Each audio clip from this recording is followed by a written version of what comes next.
gondrong dengan aksesoris tongkat plastiknya.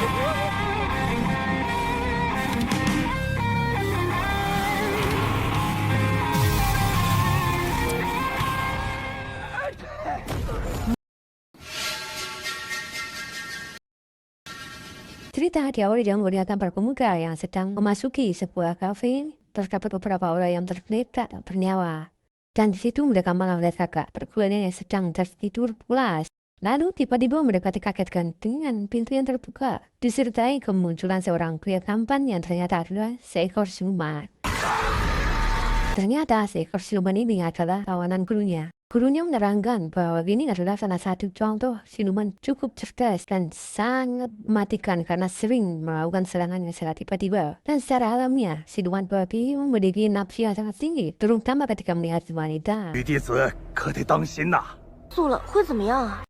Saat Sirius menerangkan, sang guru ini diganggu seekor lalat, yang akhirnya dikebelatlah hal tersebut. Tanpa mereka sadari bahwa roh lalat ternyata mampu membaktikan kekuatan jahat siluman dengan cara memasuki tubuh tersebut. Hingga yang terjadi, 被击素了会怎么样啊？ 邪祟因受到妖气牵制，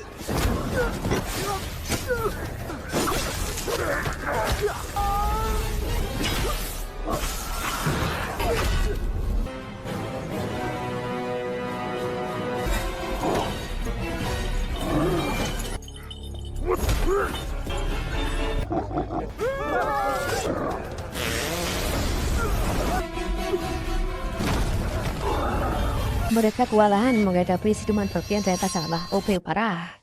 Babi ini pun mengejar mereka dengan brutal. Dan saat babi ini akan mengeksekusi Yuli, tiba-tiba si Boy terbangun dan menahan serangan si babi lanat tersebut. Hei babi, kenapa semalam lu kasih kue kopi kadaluarsa?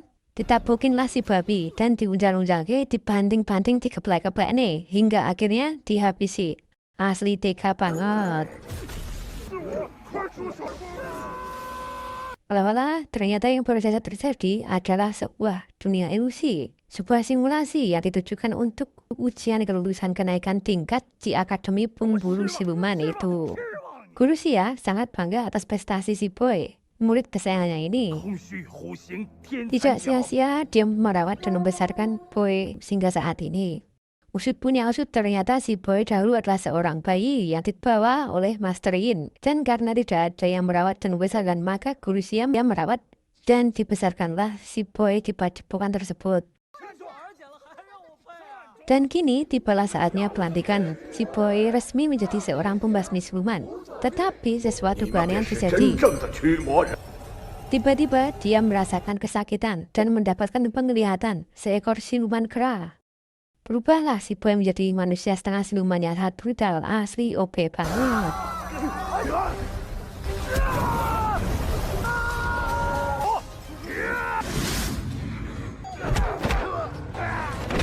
Melihat kejadian tersebut, semua orang yang berada di padepokan itu berusaha menyerangnya dan menyegel kekuatan jahat itu. Guru Xia pun berundangan, tetapi tetap saja kewalahan. Si Boy akhirnya memilih kabur dengan melompat, melesat, mabur dan merusak atap gedung aula pertemuan tersebut. 你慢点。 阁下这样妄下断论， Akibat kejadian tersebut, si Boy resmi dijadikan buronan para pemburu siluman di seluruh penjuru dunia.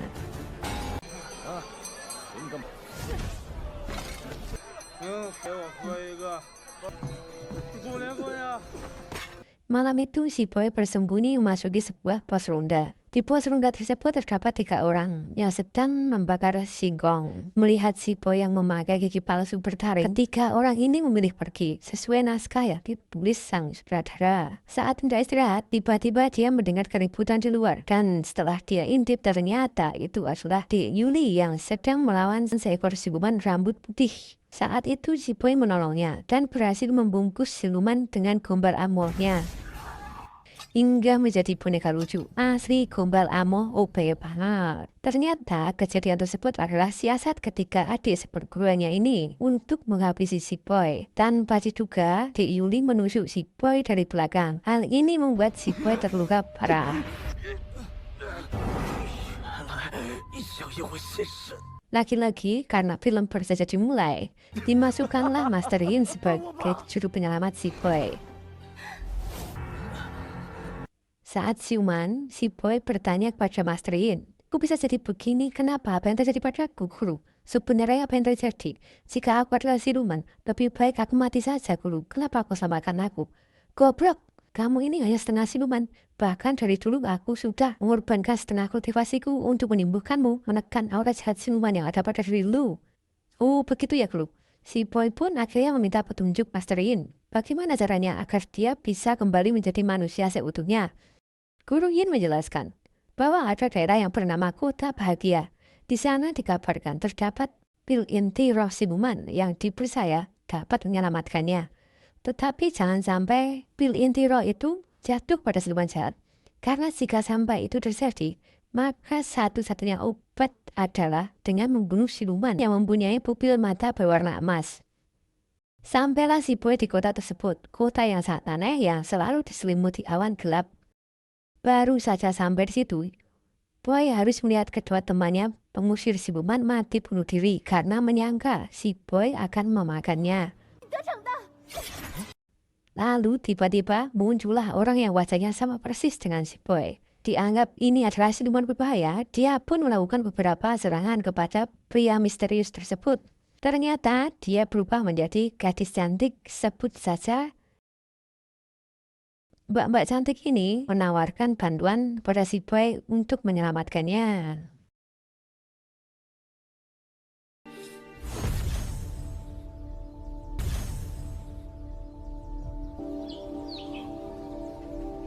Lalu di tempat lain, Guru Xia mendatangi ketua dekan sekte pembasmi iblis.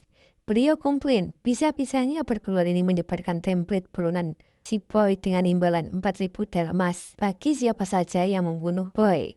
Padahal perguruan ini tidak mempunyai uang sebanyak itu. Dan karena selebaran ini, ada seorang pendekar pedang yang sangat overpower membunuhnya. Pendekar legendaris ini bernama Hisha. Dia setengah sedeng, dia adalah merawat pendekar yang sangat tangguh, dan kepribadian lainnya adalah sosok yang sangat gila judi, gila janda, terobsesi dengan kekayaan. Ternyata selebaran itu adalah ulah dari keempat siluman ini.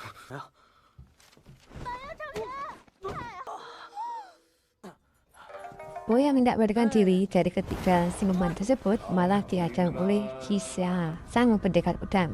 Saat akan turut, tiba-tiba si Vera datang dan memaksa si Boy untuk menelan obat yang telah dia bawa. Pendekar Kisha yang tiba-tiba berubah mode menjadi sedeng menyerang. Pendekar Kisha bukan apa-apa karena senjatanya tidak mampu melukai si Vera dan si Boy. Sungguh konyol.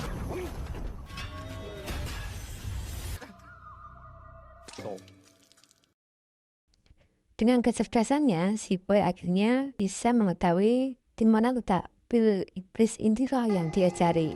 Tiba-tiba Vera pun datang. Di situ Boy mengatakan bahwa dia tidak ingin menjadi setengah siluman. Pernyataan ini malah disalahartikan oleh Vera. Disangkanya si Boy ingin menjadi siluman seutuhnya. Maka dia membantu untuk mendapatkan pil inti roh tersebut. 不想做半妖，死也不做半妖。妖丹，大鹏仙人委派那颗妖丹与沙子化，那不做半妖，混蛋！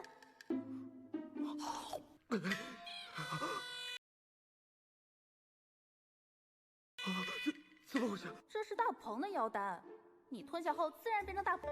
Dan di saat si Vera mengeluarkan pil tersebut, disitulah si Boy menyadari bahwa ternyata obatnya adalah si Vera ini. Karena dia adalah siluman yang mempunyai pupil warna emas, sesuai dengan petunjuk yang diberikan oleh Master Yin. 你看，荧光流转，原来他才是我要找的我，瞳孔晶莹剔透。 Akhirnya mereka keluar dari tempat pil inti roh tersebut. Tetapi tiba-tiba mereka dihadang lagi oleh pendekar pedang Kisha. Namun kali ini pendekar Ki yang mereka hadapi adalah sisi pendekar Ki yang sangat brutal. Di situ terkuatlah bahwa pendekar Ki inilah yang dahulu telah membunuh kedua orang tua Vera. 七杀是那只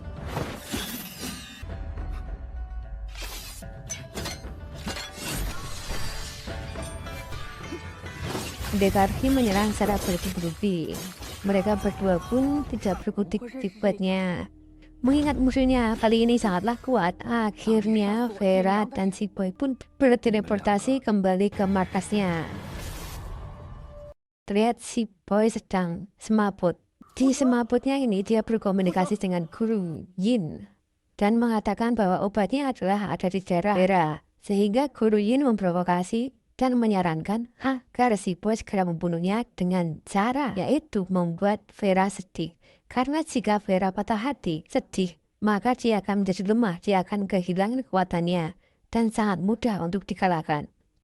Tanpa disadari di tengah semaputnya ini, keempat siluman telah memperhatikannya dan membaca gerak mulut si Boy.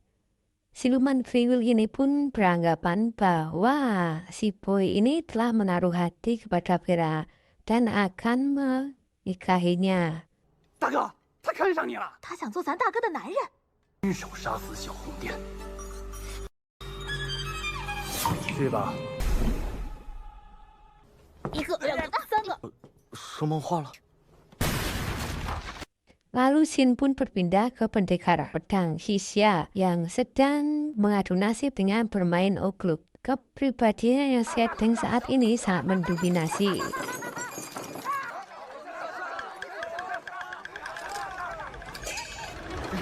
Hal tersebut dimanfaatkan oleh Vera dan kawan-kawannya untuk membalas dendam atas kematian orang tuanya.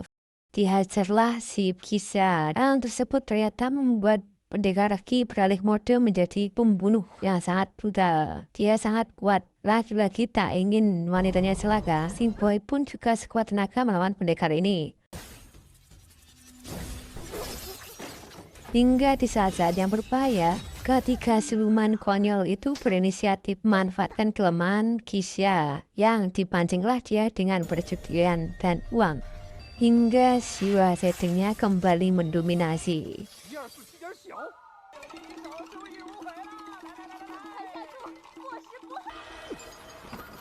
Saat itulah akhirnya pendekar Hitama dan meninggalkan sebuah buku komik cara beternak ikan nila.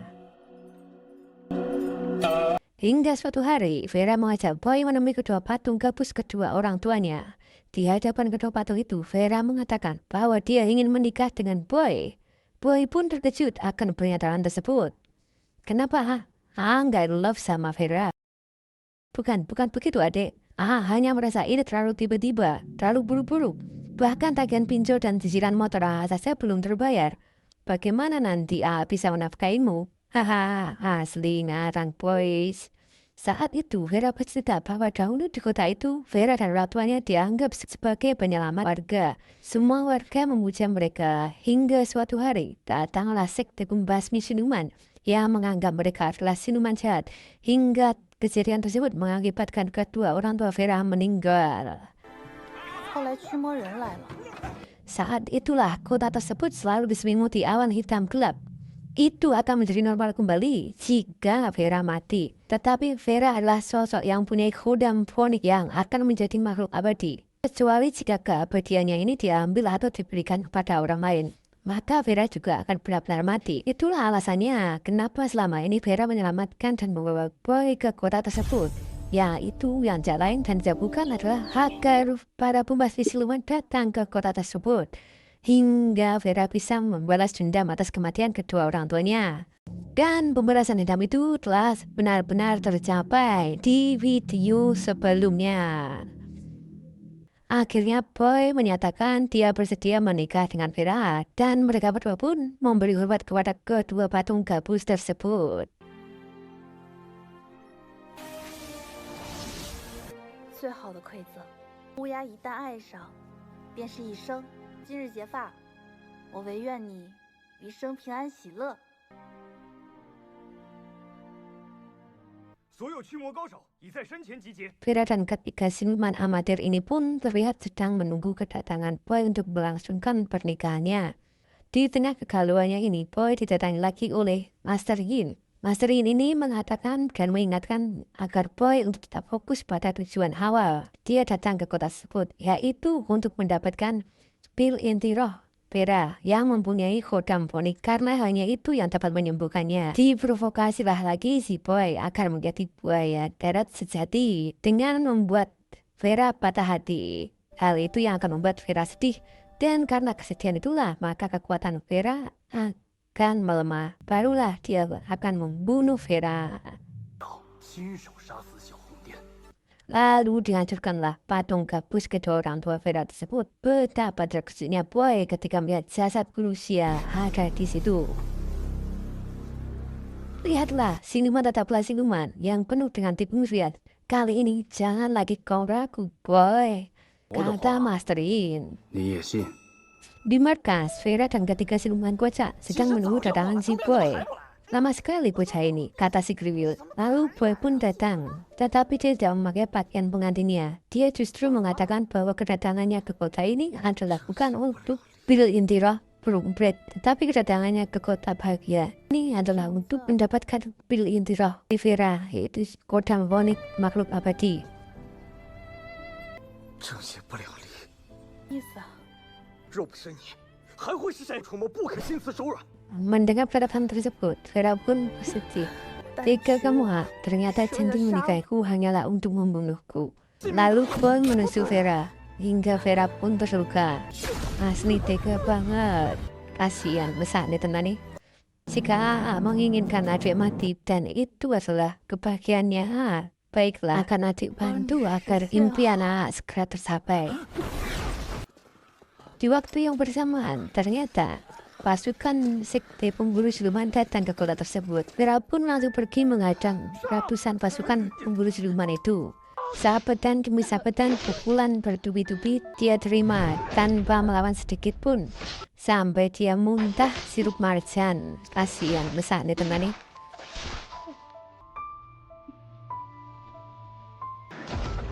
Dia pun menyelamatkannya. Dibawalah Vera ke atas puncak gunung Gandun. 我等这一天。别难过，为我感到开心才是。 Lalu tiba-tiba Master Yin datang dan menyuruh si Boy untuk segera menghabisinya agar dia bisa kembali menjadi manusia pembasmi siluman. 杀了他！ Boy tidak ingin melakukannya, tetapi tiba-tiba Vera yang menusukkan pedang plastik itu ke tubuhnya.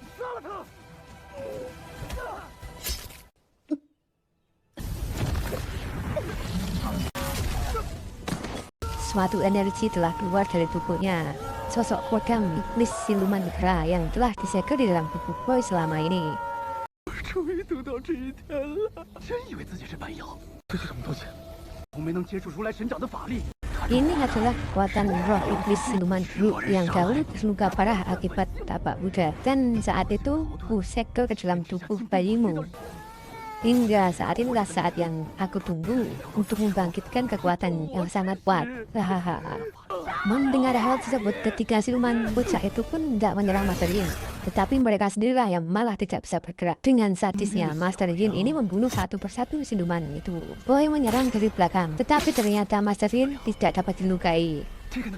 住手！住手！ Mr. Deacon bersama santri-santrinya pun datang. Dan mereka pun akhirnya mengetahui bahwa selama ini Master Yin seolah-olah sebagai seorang pembasmi siluman. Justru dia sendiri adalah manusia yang berhati busuk, dia yang sangat jahat. Dan yang telah menyebabkan semua kekacauan ini terjadi. Muncullah sosok yang ditunggu selama ini. Siluman buruk gondrong dengan aksesoris tongkat plastiknya.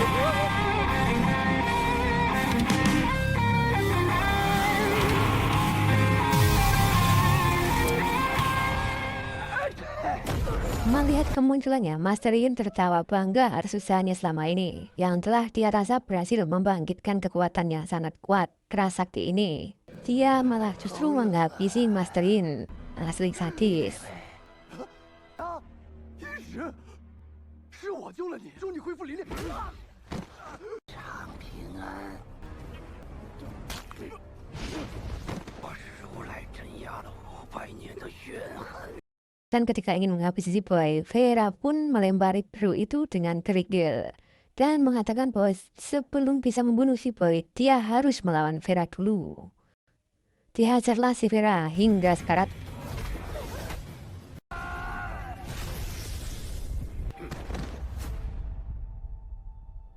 Dengan sadis Peru ini menyiksa Boy, diambillah hatinya dan dilemparkan ke Vera dan berniat akan membunuh semua manusia yang ada di 他的 bumi. 心 Asli sadis 现在 parah. 属于你，我要杀光城里所有的人。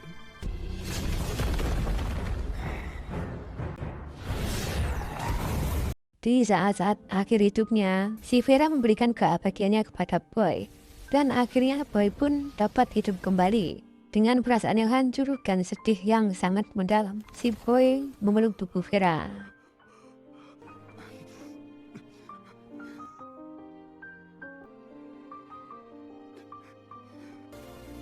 一生平安喜乐。 Lalu si Boy kembali mengambil pil inti roh Mano Emprit yang ada di lembah kota bahagia itu. Hingga berubahlah si Boy menjadi siluman seutuhnya. Jadilah dia sosok siluman Mano Emprit.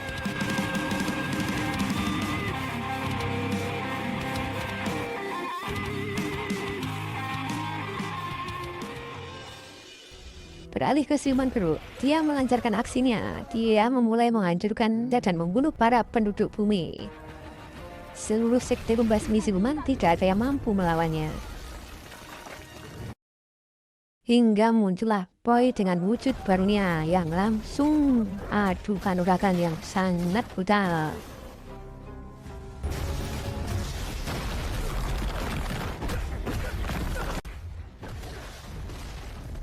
Beberapa kali Emprit terlihat lebih mendominasi. Serangan demi serangan dia lancarkan.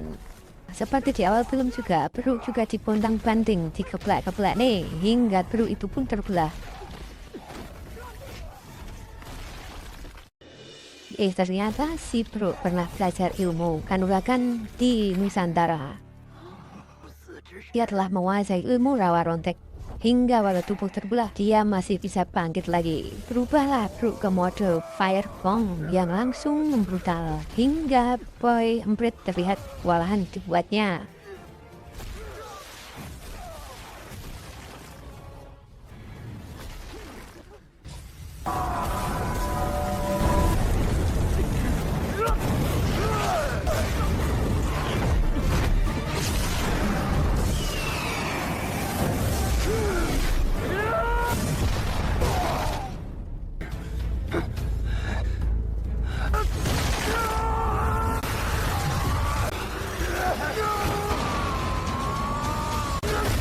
Kali ini Boy benar-benar mengerahkan seluruh kekuatannya dan dibantu dengan energi dari seluruh harapan manusia di sana.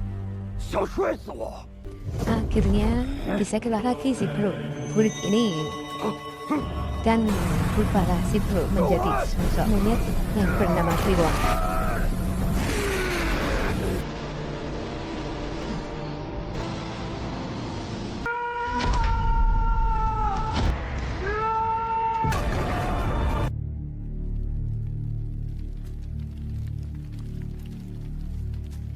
Laki-laki gombal Amo bereaksi menunjukkan kekuatannya, merubah Kliwon menjadi souvenir lucu.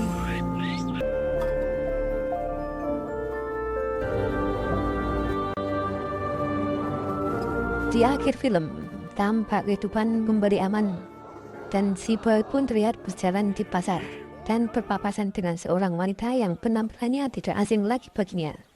Siapakah wanita itu? Entahlah. Sampai di sini alur cerita film kali ini.